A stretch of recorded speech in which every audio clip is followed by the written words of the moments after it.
Jai Mahamaya ki jai, Vishvesh Parimata ki jai, Bule Baba ki jai. We're going on with the Devi, which is the Devi Bhagavatam retold by Ramesh, Menon. And we're reading parts of chapter 10. Sunaka asks Sutta, most erudite Sutta, when was the Devi Bhagavatam first narrated in this world of men? The Sutta says, it was 36 years after the Mahabharata, on the 10th day of which this dark Kali Yuga fell on the earth. Vedavyasa Muni's grandson, the Pandava emperor Yudhishthira and his brothers, heard that their incarnate cousin, Lord Krishna, had left this world. The Pandavas crowned Arjuna's grandson, Parikshita, in Hastinapura, and then they too left this world. For 60 years, Parikshita ruled wisely until one fateful day he went hunting in the forest. After a long chase, he finally shot a fine stag with an arrow, but the deer bolted into the dense vana, and Parikshita chased him a long way in vain. At last, tired and thirsty, he saw Rishi's ashram in the heart of the jungle. The king, Parikshita, walked into the hermitage and saw Muni lost in meditation as he sat on his deerskin spread on the ground. The exhausted king asked, "Can I have some water to drink?" The Rishi had taken a vow of silence and did not say a word or even open his eyes. The king asked him again, "Muni, can you give me some water to drink?" Still the ascetic made no sound or movement. Parikshita saw a dead serpent lying nearby. In anger, he picked it up with his bow, draped it around the silent Rishi's shoulders, and stalked out of the ashram. He went home to Hastinapura and thought nothing more about this situation. But that peaceful Rishi had a son called Shringi, who was a quick-tempered young hermit.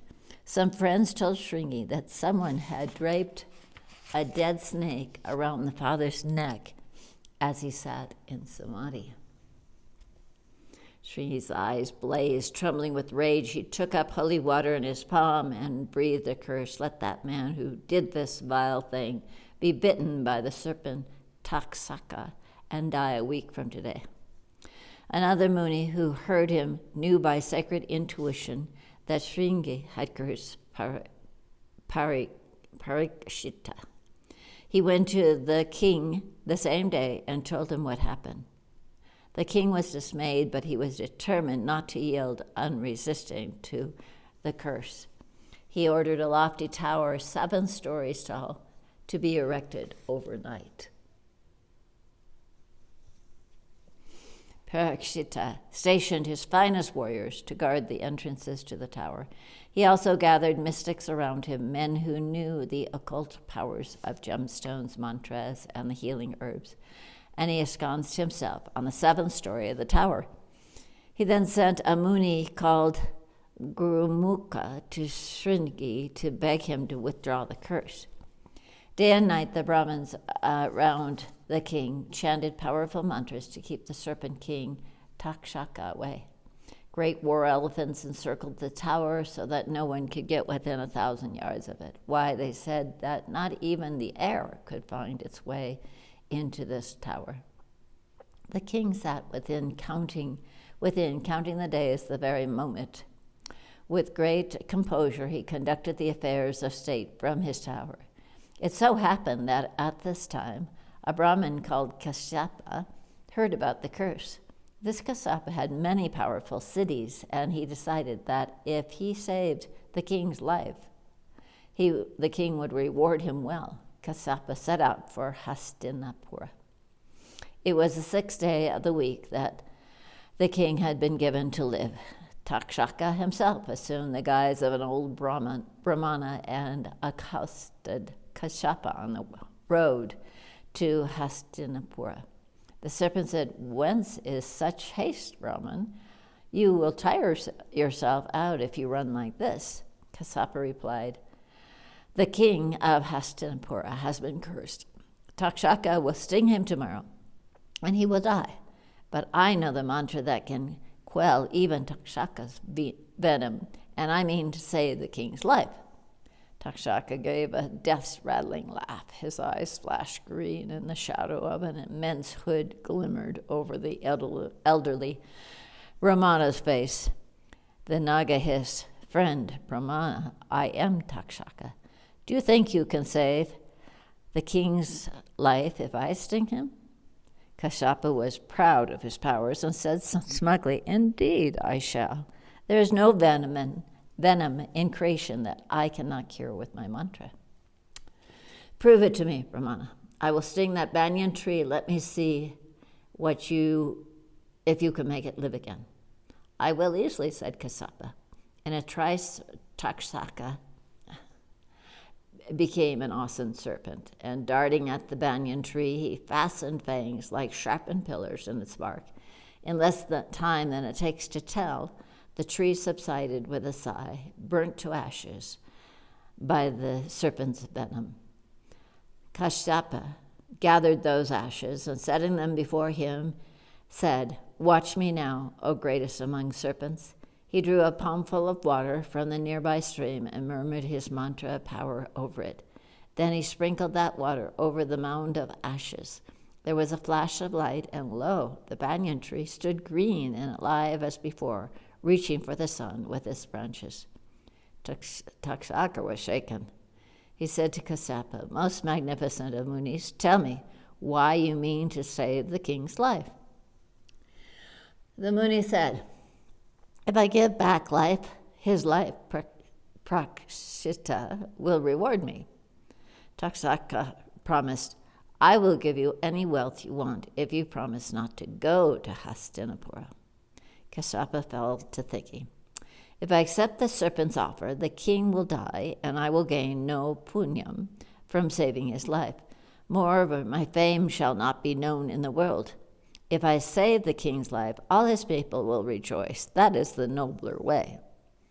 But as he stood deliberating, Kashyapa had a divine insight. He knew beyond doubt that the king's time to die had come, and Takshaka was only the instrument of destiny. That Brahmana accepted the Naga's offer and went home with the gold that Takshaka gave him. When Takshaka arrived in Hastinapura on the 7th day, he saw the tower of 7 stories the king had built for himself and heard that the king was on the 7th level, surrounded by magical herbs and protected by powerful brahmanas chanting mantras. Moreover, war elephants and legions of the finest soldiers guarded the lofty sanctuary. The serpent wondered how he would reach the king that he must kill. But he had no doubt he would, for he knew Brahma had ordained that the king would die today and nothing would save him. Takshaka had not come alone to Hastinapura, but with a complement of his followers. Now his serpents turned themselves into a group of brahmanas wearing the sacred thread and with ashes smeared on their lofty brows. They had ostensibly brought holy roots and fruits for the king. Takshaka himself became a tiny worm-sized serpent and hid in one of the fruits. The brahmanas came to the guards at the towers and were stopped by the hefty fellows. The false Muni said, "We have come to save the king from Takshaka. We will chant the mantras so that the serpent will not dare come near. We have often come to the city of the sons of Brata, but armed guards have never barred our way before." The centennial said, "Come tomorrow, Munis, and you shall have free access to the king. Today, no one may go up." The Brahmana said, "Then take these roots and fruits to the king and give him our blessings." They gave the plate on which they had brought the fruit and roots to the guards and went away. The guards brought the plate to the 7th story of the tower, and Parikshita ordered the fruit and roots to be given to his ministers who sat with him on the vigil. The king selected just one bright fruit for himself, but as he was about to bite into it, he saw the strangest copper-colored, black-eyed worm crawl out of its flesh. Before he could fling the fruit out the window, The worm became 10-hooded Takshaka and, quick as a streak of lightning, held Parikshita fast. Seeing Takshaka, the ministers fled down the tower. Some even leaped off the 7th level in fright. But the king lay helpless in the monstrous serpent's coils. Slowly, Takshaka fastened fangs themselves like towers into the king's throat and killed him in a moment. One of Sunaka's munis asked, Sutta, and the Devi Purana, when was that told? When Parikshita died, his ministers took his venom-blackened body to the banks of the Ganga and burned it. But no mantras were chanted because of the manner in which he had died. Later, an effigy of the king was made of kus grass, and this was cremated on a pyre of sandalwood, and Vedic hymns were intoned, and food, clothing, cows, and gold were given as alms to all the Brahmanas. Shortly over the ancient city of Hastinapura, Parikshita's son was still a young child when his father died. But fortunately, there were able ministers in the land who administered the kingdom until the prince Janamejaya came of age. When he was 11, his family priest taught him the blessed Gayatri mantra, the seed of all wisdom. Later, the Acharya Kripa taught him the use of weapons. There were other wise munis who taught him the Vedas and Dharmasastras, and Janamejaya grew into a sovereign well nigh as accomplished and just as his grand uncle, Yudhishthira, who was Dharmadeva's own son. A few years later, the king of Kasi gave his daughter, Vastupama, to Janamejaya to be his queen, as had been the custom between the two noble houses since time immemorial. The young couple lost themselves in tender love, while ministers still ruled the kingdom. It happened that a rishi called Uttanka wanted to be rid of Takshaka, who infested the forest where he had his ashram and was the bane of his life. Uttaka arrived in Hastinapura, and Janamejaya received him cordially. When they sat together in the audience chamber, the rishi suddenly said, "My lord, have you lost yourself in pleasure that you have forgotten to take revenge on your father's killer? Do you mean to remain a child all of your life?" The startled Janamejaya wanted to know what he meant. Uttanka said, "You don't even know who your enemy is and the great wrong done to the royal house of Kuru, the wrong that has yet to be redressed. Janamejaya, it was the snake Takshaka who killed your father, didn't you know?" Janamejaya had been just a child at the time, and no one had told him. Now he turned to his ministers, who said, "It is true, Lord. Your father died of a snake bite, and the serpent that bit him was Takshaka." The young man cried, "But I thought my father had died of a Brahmana's curse. What does Takshaka have to do with it?" Uttaka said fervently, "King of kings, it was Takshaka who fulfilled the Brahma's curse. It was he who burnt your father high in the air.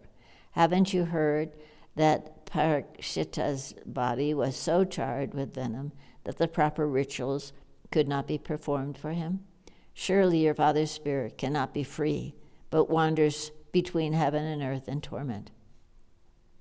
Janamejaya had tears in his eyes. He asked, "Blessed Uttanka, how can I set my father's spirit free? I will do anything so that my father finds peace." "Ah, I have lived in such delusion, but I will make amends, Muni. Only tell me what to do." Uttaka replied, "You must perform a sarpa yagya, and let all the serpents of the earth be your sacrificial beasts. Let Takshaka himself be offered in your yagya fire, and your father's spirit will find peace." Janamejaya ordered a yagyashala erected on the banks of the Gangas, a hall of 100 pillars. The Agni Kunda, the fire pit at the heart of that yagyashala, was as large as the crater of a volcano. When the preparations were complete, the king and his Brahmins arrived there, and the sacred fire was lit, while sonorous mantras were being chanted. Uttaka was, of course, the chief priest. Oblations of sanctified butter and ghee were poured onto the lofty blaze, and the powerful incantations swelled loudly from 1,000 Brahmanas' throats. Far away, Takshaka felt the potent mantras snaking out to seize him in subtle coils.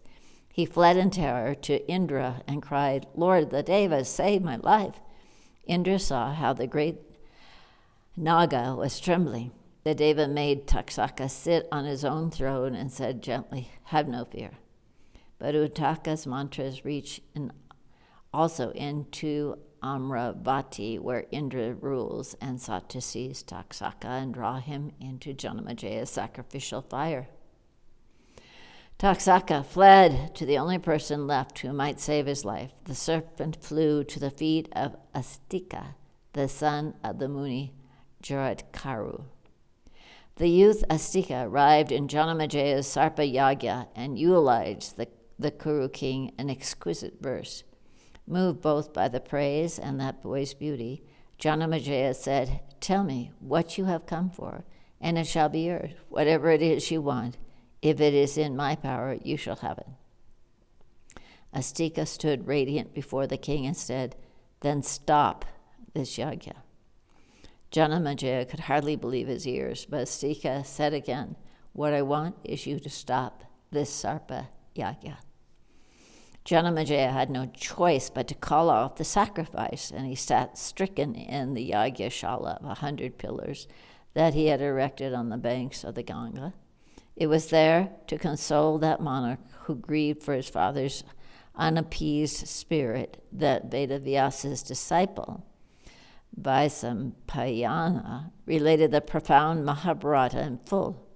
Still, Janamajaya was disconsolate and turned for solace to Vedavyasa himself, who was present there. The young king moaned, "Alas, my father died without honor, died of a snake bite, 7 stories in the air. Ah, Vyasa Muni, tell me how will Parikshita's soul rise in the heaven, and how my own distraught spirit can find some peace." And here Sutta pauses his tale to moisten his lips with some water that the Munis have set before him. Bole Baba ki jai, Jai Mahamaya ki jai, Vishveshvari Mata ki jai, Bole Baba ki jai. And we'll go on with chapter 11 on our next discourse. Bole Baba ki jai.